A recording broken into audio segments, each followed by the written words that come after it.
hope you're doing good today. I've got this little snowman to listen today to this story. Have you got a snowman like this? He's gonna listen. Today I've got another of those little books, and this one's called All the Way to Santa Claus. It's got some reindeer on the front. It was nearly Christmas time, and Santa Claus and all his helpers were very busy making thousands of toys in the workshop below Santa's castle. Tops were humming, rocking horses were rocking, trains were rattling round and round on their rails, and teddy bears were practicing their growls. The toy makers were working very hard, and everywhere you went there were toys being made ready for Christmas. There they are in the workshop, and there's Father Christmas.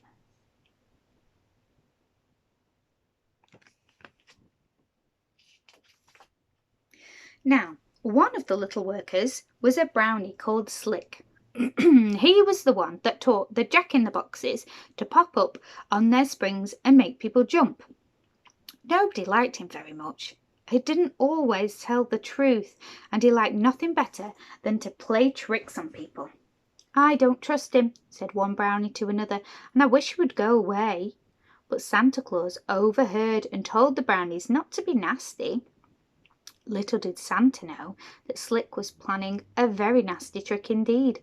He had decided to steal the sack of toys that Santa Claus was going to take out with him on Christmas Eve. There's Slick at the front, and there's Father Christmas telling the other brownies to be good.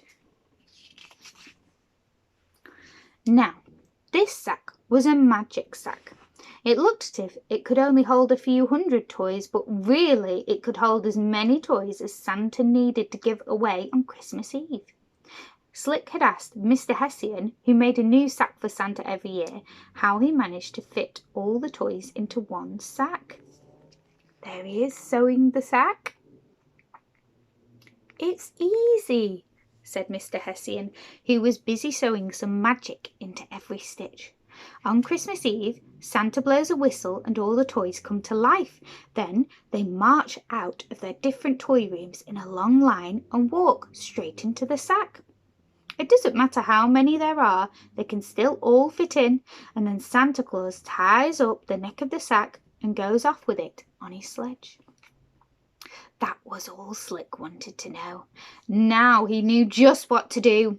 "I'll pretend that there is to be a practice march into the sack this year," he said to himself, "and I'll be the one to blow the whistle and hold the sack open for the toys to march in. Then I'll tie it up and use one of the toy cars to take me to the land of boys and girls. I'll sell the toys to all the toy shops there and make a lot of money. What a splendid trick that will be!" So one night, when all the other toys and brownies were asleep, Slick told all the toys that there was to be a practice march into the sack. There's some toys there. "When I blow my whistle, you must all come quickly," he said. He blew his whistle, and at once the teddy bears got up and marched growling into the sack. The ducks waddled in and quacked, and the dolls walked in. The trains rushed in at top speed, and so did the toy cars. The balls rolled along, the tops spun there, and even the bricks hopped, skipped, or jumped along. And as for the toy soldiers, they marched smartly in a line behind their captain. It really was a sight to see. "It's only a practice march," whispered the dolls. "We shan't be in this smelly sack very long." There they all are, marching in. They don't know it's a trick, do they? But to their great dismay, Slick tightly tied the neck of the sack and began to drag it along the floor to the back door, where he had his car waiting. Nobody heard the toys crying out for help. It really was very easy for Slick to steal them all. There he is, dragging the sack to the little car. In 2 minutes, the big castle was quiet again. No growling, clattering, rocking or quacking disturbed the silence, for not a toy was left. They were all crowded together in the magic sack, being driven off to be sold in toy shops. in the land of boys and girls. The captain of the soldiers soon guessed that something was wrong. He shouted out to Slick, "Hey, what are you doing with us? Where are you taking us? Let us out. I shall complain to Santa Claus." Slick laughed loudly. "You'll never see him again. Just imagine what the children will say when they find out that Santa Claus hasn't any toys to give them for Christmas." The toys were frightened and upset. They began to all talk at once, and the tops hummed so loudly that it was difficult to hear what was being said. Oh no. "Silence!" shouted the captain of the toy soldiers. "I have a plan. Please listen carefully, all of you." When the toys stopped making a noise, the captain spoke in a quiet voice. "We need to find our way back to Santa Claus as soon as possible," he said. "It's nearly Christmas Eve, and if we don't return, there will be no presents for Santa to take to the children. I have a sharp sword. I'm going to cut a hole in the side of the sack. My soldiers and I will escape through the hole. Once we are out, you must follow us, and we will lead you back to the castle." Then, taking his sharp sword, the brave captain cut a large hole in the sack. Out he marched with his soldiers close behind him, and they found themselves at the back of the car. It was not going very fast because there was snow on the ground, and Slick was driving very slowly in case he skidded. One by one, the soldiers climbed out of the car and silently dropped down onto the snowy ground. All the toys followed them as quietly as they could. Soon the sack was quite empty, but Slick didn't know that. Oh no! He drove on, thinking he still had hundreds of toys behind him. The toys looked around them. It was evening, and they were on the outskirts of a big town. They wondered what they should do next. "There's a policeman," whispered a big doll. "Shall we ask him the way back to Santa Claus?" So the toys made their way in a long line over the snow to the policeman. But when he saw this strange collection of tiny things moving towards him, he thought he must be seeing things and ran back to the police station. There he is, there are the toys. And he's gone, "Oh no," and ran away. Even the cats ran away. "He's run away," said the captain crossly. "Now what shall we do?" Just then, one of the teddy bears cried out, "Look, there's somebody else coming up the road. 2 people. Oh, they're children." Sure enough, 2 children were trudging along in the snowy night. The soldiers followed their captain to a lamppost, and there the children saw them, a long line of little shining toys. "Look, Sophie, toy soldiers! Oh my goodness, there are dolls too, and toy bears and pandas, lots of them. Are we dreaming?"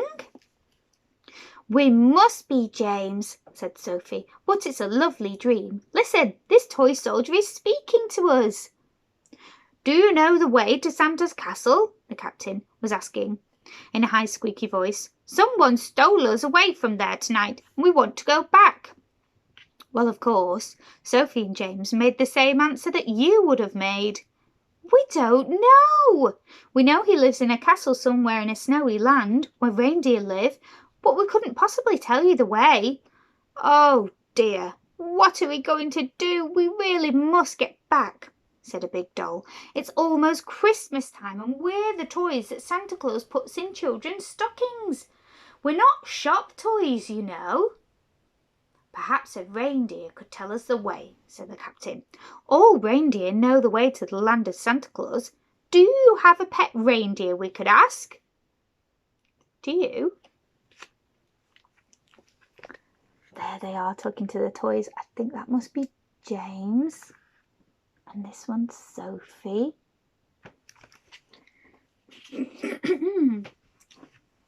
"No," said Sophie with a laugh, "but there are reindeer at the zoo, and that's not very far from here." "Could you please take us there?" asked the captain. "Maybe the reindeer can help us find the way." "The zoo is closed now," said James, "but we could take you to the gates. And as you are so small, you could easily slip through the railings." "I don't know how to thank you," said the captain.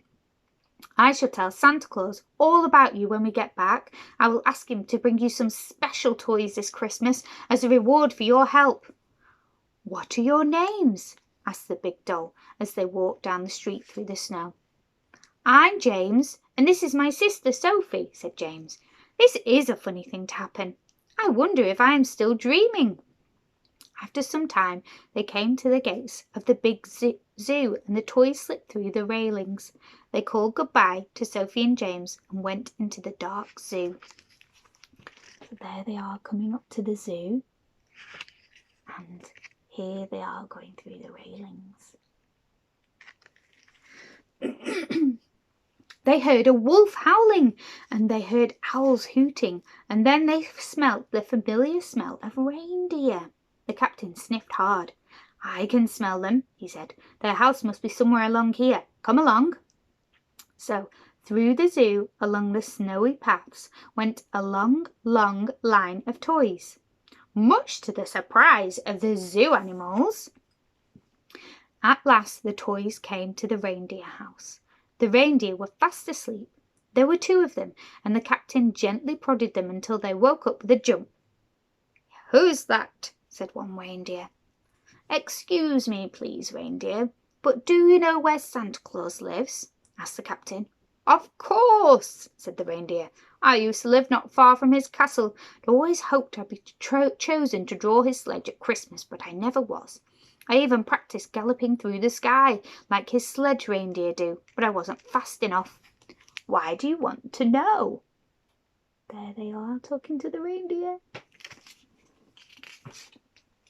"Well, we are all Christmas toys, and somebody stole us from Santa Claus's castle," said the captain. "But we escaped, and now we want to go back. Could you please tell us the way?" "Well, you want to go the sky way. It's much quicker than any other way," said the reindeer. "Can you see that big star there? Well, you go straight towards it, but at midnight you steer by those 3 stars to the right, and—" pointing to the stars. The listening toys groaned. None of them knew how to fly through the sky. But just at that moment one of the teddy bears had a brilliant idea. "Reindeer, you know how to gallop through the air, don't you? Could you possibly take us on your back, do you think? Santa Claus would be so grateful to you." "What a good idea," said the first reindeer, beginning to get excited, and soon the 2 of them had agreed to help the toys.